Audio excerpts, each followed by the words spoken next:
Hello everyone, welcome back to Manga Boy Ranks his Manga. You'll see a cat tail right here, probably all over me. My son, he's ridiculous right now. He refuses to leave the room while I'm recording today. I don't know why. So let's get into November. We had a huge amount of manga to read and a ton of interesting titles. If you like this kind of content, please like, comment, and subscribe. It helps me out a lot. And if you enjoy any of these titles you want to pick up, please use my Red Stuff affiliate link down below. Thank you so much. Anyways, let's talk about Kaiju number 8.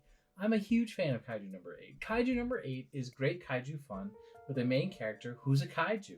He doesn't want to be a kaiju, but he is one, and thank goodness he is, because that makes it so he can actually stand a chance and compete with the other soldiers to reach the rank of his childhood friend, which is his goal in this whole series. Next, Ayakashi Triangle. I enjoyed this series quite a lot. The series is kind of fan servicey full. The essential plot is the main character, who's the spiky hair guy right here. He ends up turning into a girl, and when he turns into the girl next to him, she is his childhood friend. Wow, a lot of childhood friends in this episode. Who has a crush on him. Okay, so she like him. Now this cat is the one who turned him into a her. And when he turned him into a her, he's like, no big deal, man. I'm a girl now. I don't care. And she's like, oh, you better care, because if you a girl, we ain't making no baby. And he's like, well, I guess if you want to make baby, then, well, I guess I'll work, but it's no big deal to me. It's no big deal to you. And she's like, it's a big deal to me. And so he's like, I'll work on becoming not a girl. So he's working on becoming not a girl. It's got a lot of the ninjutsu in it and things like that. Only a few people can see the Ayakashi, so it's kind of similar like Bleach, where only the Soul Reapers can really see the souls, or people who are soul sensitive. So I do enjoy it quite a lot, by the same creator as Black Cat. So, I wouldn't say it's anything like Black Cat, but I do like it so far. Yakuza Reincarnation, a little behind Ayakashi Triangle. We're kind of furthering the depths of what's going on with the demons and our main character a little bit. I'm very interested to see where this Cthulhu-like demon is coming from and how we are changing people into demons. Very exciting stuff.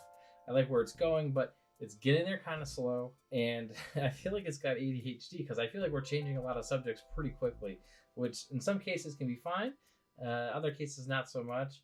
But still, it's okay. If it wasn't my, isekai Yakuza man and a princess, I probably would be less for it. But it is that, so I am more for it. My son's gone now. I don't know if he wants to leave or not. He's going to meow if he does. Anyways, Grand Blue Dreaming, S tier, beautiful, amazing jokes in this volume.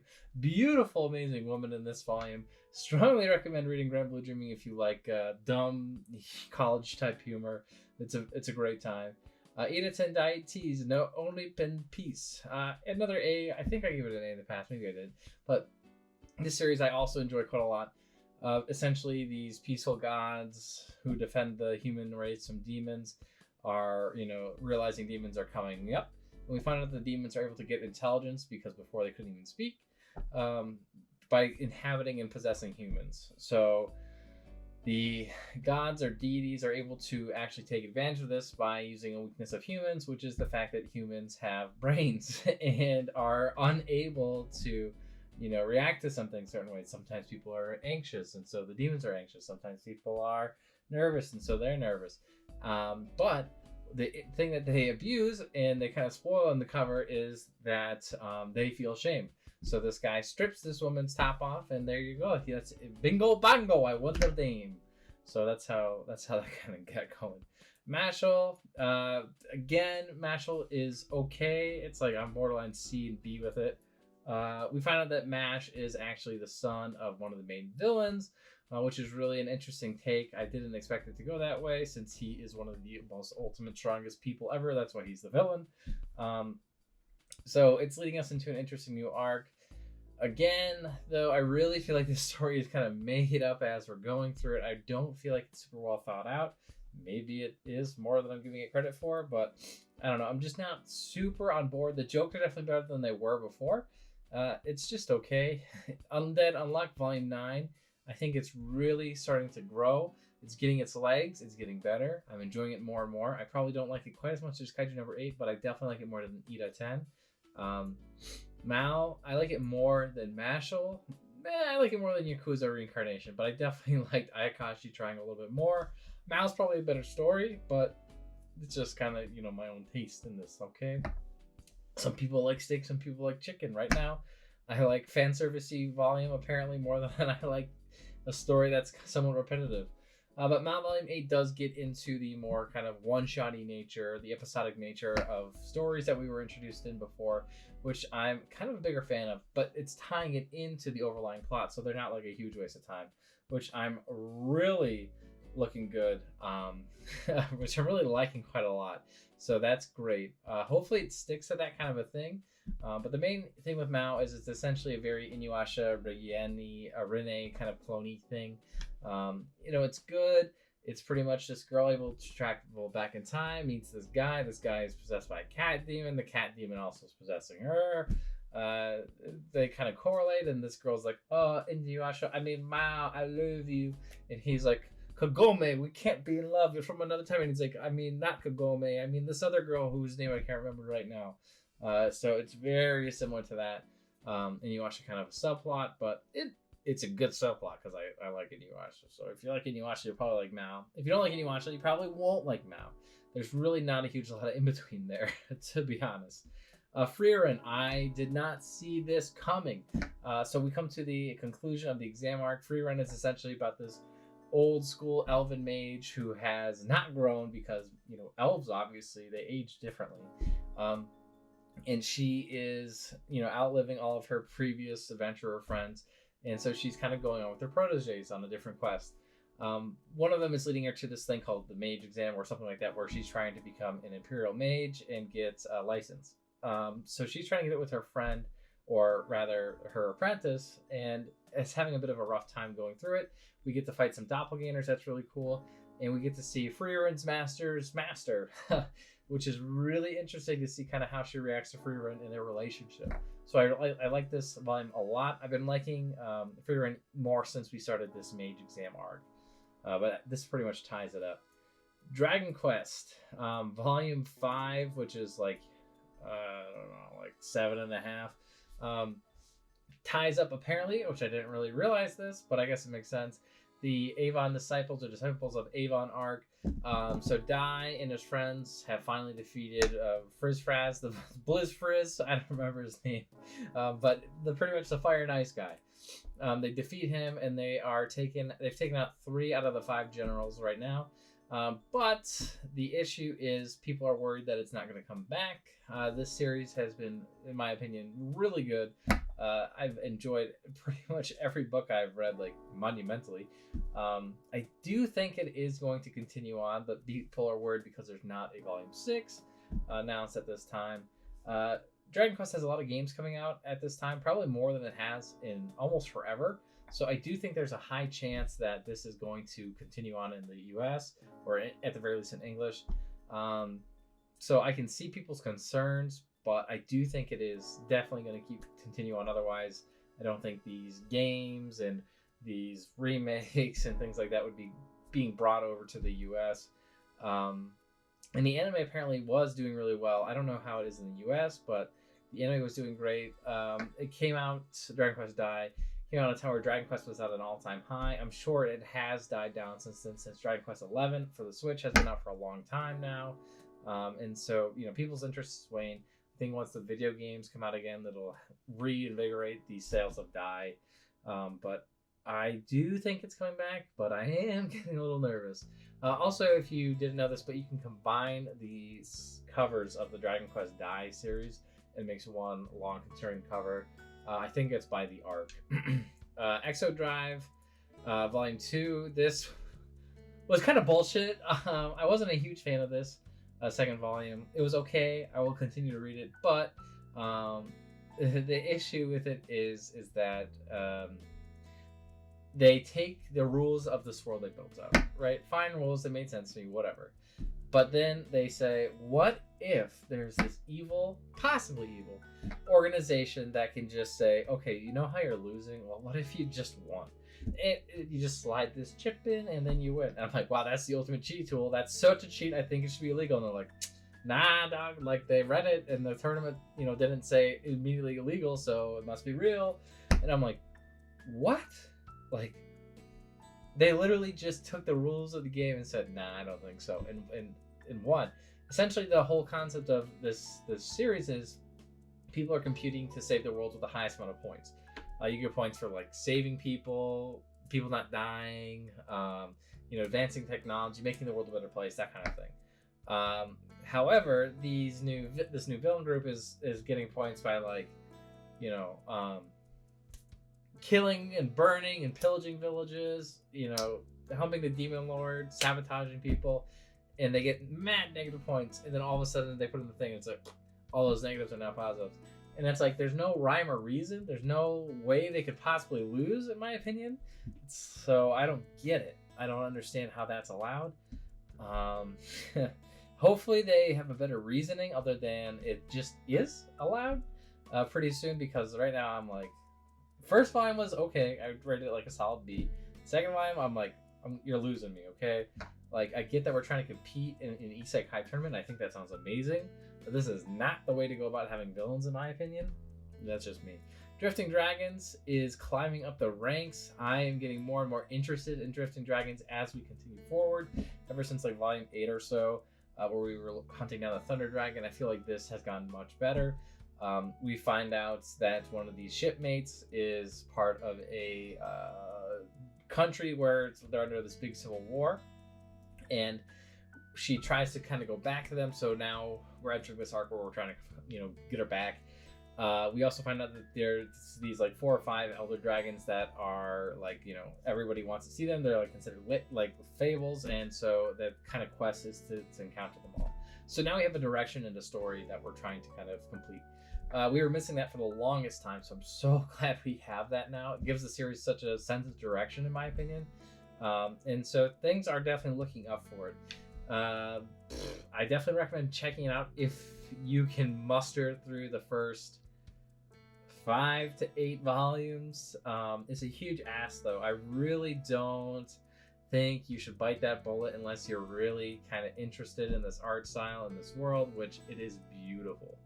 Rooster Fighter. I am loving Rooster Fighter. We're getting more of a plot, more of an issue. It's hilarious. It's got great action. And the rooster kills kaiju, and that's pretty much all you need to know going into it. We are getting a bit of more of a story and a mystery behind it, but let's be real. Main man Rooster Man here, he just does not give a fuck. Luckily, the rest of the world kind of does, so we do get some interest into it, but I'm greatly enjoying the series. A School Frozen in Time, I like this one quite a lot. Where do I want to put it, though? It's a whole series. I'll put it in between like A and S, in my opinion. I'll go A. I really enjoyed it. It's kind of like a thriller drama. The series pretty much follows these 5 or 6 kids as they are in their school, like a normal day class. They realize that they're the only ones there, though. That's probably not too normal.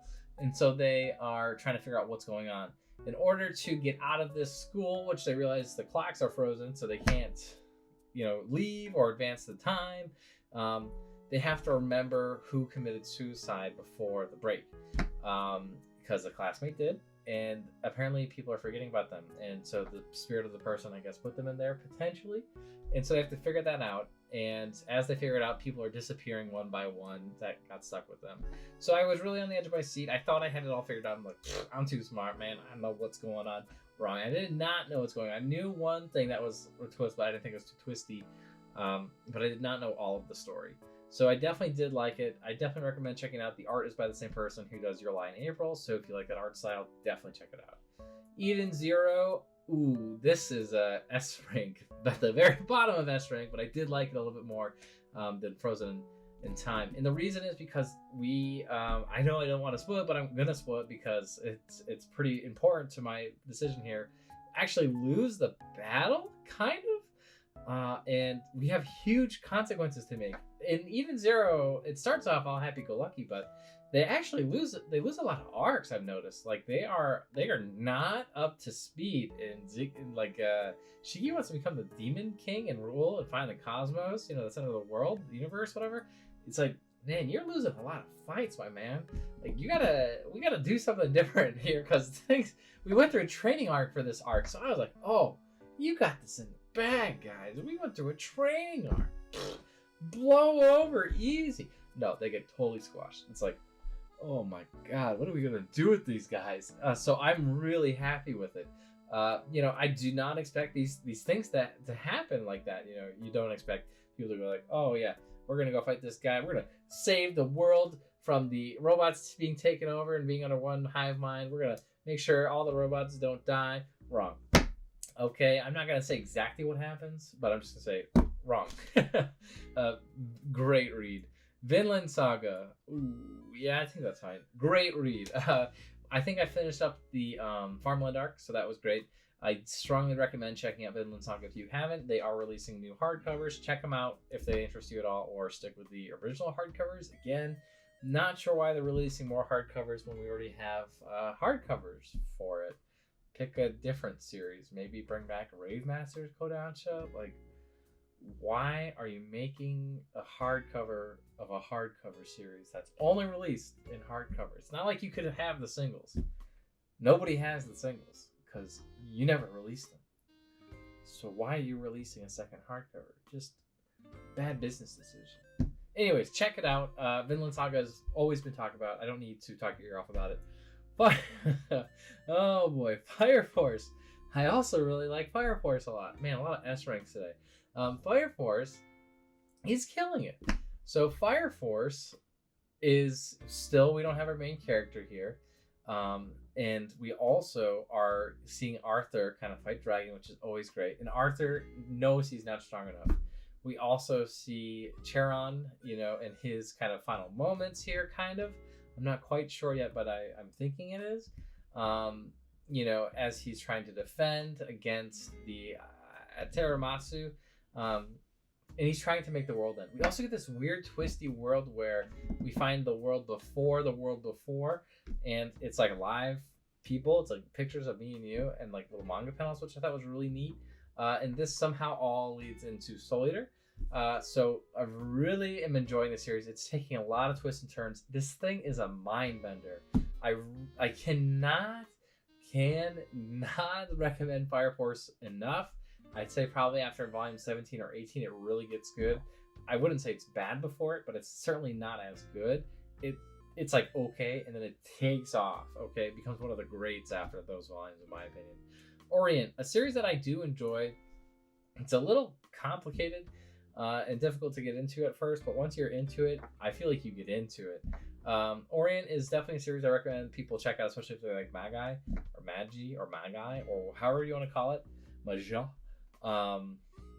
Pretty much samurai, they can connect to each other. Each soul of a samurai and their blade is a different color. It's been a pretty good ride. We're getting near to the end of the second major arc, really, I want to say. And it's been a blast, this arc in particular. We're learning a lot more. Our main character, Musashi, is really developing. The downside is his two subordinates or two friends are really kind of left to the back burner. But it's kind of good because they were actually getting ahead of Musashi, and I'm like, man, that kind of sucks because like Kojiro, I mean, I know he's supposed to be strong, but when's Musashi gonna get something good? And Musashi has some good stuff now, so I'm really happy to see where it's going. I think there's probably gonna be a time skip soon because still, even though Musashi is growing and getting stronger, he's nowhere near as strong as he needs to be for sure. Drip drip. I can see people liking it a lot more than me. I almost like it as much as I like this Mashle line. I would say normally Mashle's below Drip Drip, but I think that this reading of Mashle I did was a little bit better. But anyways, doesn't matter. Drip Drip is pretty much about this girl who cannot have any relationship with men because she thinks all people are dirty and are using her, and it turns out she's right, they all are. So it's like, I really feel like I read the book and the resolution was, that's how people are, but I mean, I'm oversimplifying it. That's not really the resolution of it. The resolution is to like have self-empowerment, self-worth, and that kind of thing. Not to gauge your life on someone else's, kind of how I interpreted it. Everyone's gonna have their own interpretation. Same author who does Beastars and Baki. It's his daughter. It's good read, but it's just, I don't know. It's not my kind of thing at all. It's kind of weird. surreal and kind of a little bit depressing, but it's okay. I think it's definitely worth reading if you like Beastars. But it kind of solidifies for me that this author is just not my style of author. So I probably won't be checking out Beastars after reading this and kind of getting the vibe. I might check out the Santa series, which they do have. I think it's a one-shot of the Santa series at the end of it, which was very interesting. So there is that at least. But I'm still hesitant on the Santa series. Even still, it's like I'm probably gonna wait for quite a few volumes to come out and hear people's thoughts on it. One Punch Man, I'm gonna have a lot of AS titles this time around. One Punch Man Volume 24, we see Saitama just destroy the boss of monsters. No problem. He's Saitama. You know, whatever. We also get hints of Garo and things going on with him. Tons of great art and action scenes in this volume.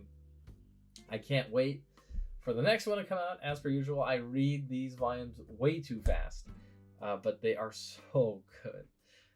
Elusive Samurai, I probably liked it around here. Elusive Samurai, maybe A tier, but anyways, in that ballpark. Anyways, Elusive Samurai is really pretty good. There was a lot of wordy exploration dialogue here. It was still a good read. I really did enjoy it. But again, we get a little bit more of an insight on how other people are and kind of how the main character is growing. So it's interesting to see how our main character, whose main ability is to run away and be agile, kind of evolve and adapt. Blue Box. It's a pretty big different story on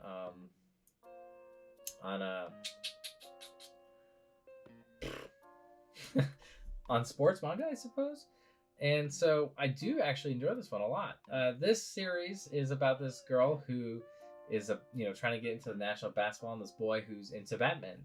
He's trying to, he plays it casually, but then he meets this girl who's got such a drive for basketball that he's like, yo, I feel so pathetic right now. Like, you are so driven. And she moves in with him, and he really wants to date her. But he moves in with, like, his family. It's not just her, but her. Anyways, so he's like, you're so driven. Like, I don't even want to talk to you about, like, our relationship, like, at all. And, like, I should be focused on nationals just like you're focused on basketball. So he doesn't say any of this to her. He doesn't confess to her. He doesn't tell her that he likes her. There's signs that she might like him too, but he's like, nah, we're focusing on nationals, so let's focus on nationals. So they're both trying to do really good. They're practicing overnight and everything like that, and it's great. I really did enjoy this first volume. It was amazing. Shangri-La Frontier, another series I'm really liking. I probably put it here. It's probably my favorite or second favorite isekai at this time. Right now, I really like Shangri-La Frontier a lot for isekai, and I also really like, oh my god, why can I never remember this name? Infinite Dendrogram a lot. They're both really good. Shangri-La Frontier is supposed to be like an S-class game in this world, and the main character plays shitty games. He loves completing shitty games. I can relate to that because it is so much fun to play a buggy-ass game. It's just that sensation you don't get anywhere else. Anyways, he is playing Shangri-La Frontier, which is one of the best games around, and I'm loving it. He's finding all these secrets that people never found because he is used to playing shitty games. So he's like, maybe I'm supposed to win this boss. Maybe I'm supposed to lose this boss. I don't know. I'm going to try to win it as hard as I can because I don't know what I'm supposed to do. So he goes to win it, and it unlocks like a secret thing because people don't, they're not used to playing shitty games and abusing systems and things like that. So he does it, and he's like, oh shit, like it did a thing. And then people are like, what's that thing you got? What's that thing you got, man? He's like, okay, people didn't do that ever before, I think. And so he tries to keep it kind of secret, but obviously word gets out on the VMMORPG. And so that's that. I said isekai. It's a VMMORPG, which is the same thing as Infinite Dendrogram. It's not really an isekai. It's a game, but still, it's that kind of thing. I really enjoy it. Definitely check it out if you guys have any interest in it. I think it's got a pretty good following. Sakamoto Days, I liked it probably a little bit less than Blue Box, but still really good. We get into a kind of a huge fight. We get to see a little bit more about Sakamoto's past. Great time. Really liking this series quite a lot. Again, it is really stylish, really cool. I like the art a lot. I like how everything's going and the character designs, and it's brutal.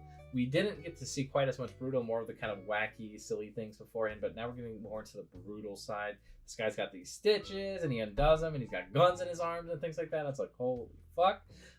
So I really am liking it quite a lot. Definitely recommend checking it out if you have never checked it out. It's on the Shonen Jump app and things like that. It's worth seeing. Kubo won't let me be invisible. I like it a little bit more than Mashal. It's good, not great. It's cutesy. I liked it more than the last volume, but it's really not going anywhere so far, in my opinion. I really wanted to take off here, but it hasn't quite yet. The last one is Haiku. I think it's the last one anyways. That's a solid S tier.